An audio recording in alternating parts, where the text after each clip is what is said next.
Magandang gabi guys. So for today's video guys, gagawa tayo ng ating sariling pampaganda guys na less gastos. So ayun guys, wala po tayo masyadong gastos guys kasi ito lang po ang gamit natin guys. Ito lang. Tapos ito. Ayan guys, ito lang po ang gagamitin natin guys. So una-una guys, i-cut mo muna siya ng ganito guys. Ganito kalit. Tapos so yun nga guys, ginalagay ko na siya ganito guys. So napapansin nyo guys, meron na siyang biling ano guys, katas, may katas na siya guys. So ang gagawin natin siya guys, lagyan natin siya ng balang gamit kong toothpaste guys is Colgate lang. So ayan guys, lagay natin siya, ayan. Tapos ayan, lagyan pa natin. Yan. Tapos ganyan lang siya guys. Ganyan lang siya.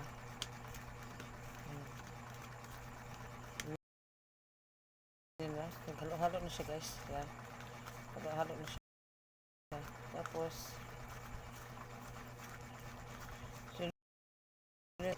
lagay natin siya sa ating mukha guys.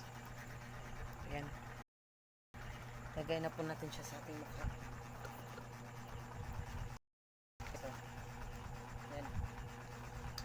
Niya.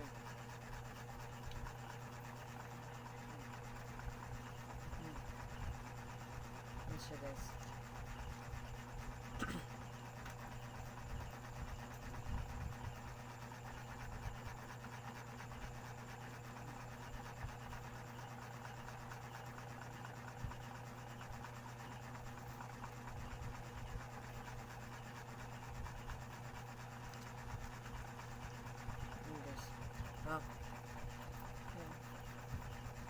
Yan guys.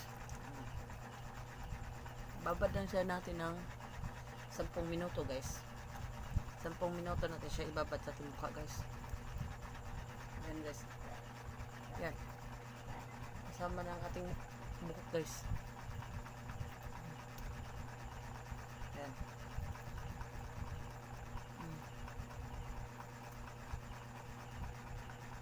Aloe vera with extract toothpaste to guys. Oh, nagtutubig siya guys. Tutubig talaga siya. Pwede nyo siyang ilagay sa mukha nyo o sa neck nyo, sa liig nyo guys.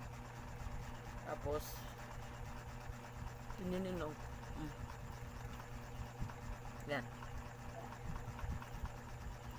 Hindi naman nakakaano yung aloe vera guys, kahit malagyan na yung ating mata kasi nga organic siya, wala siyang chemicals.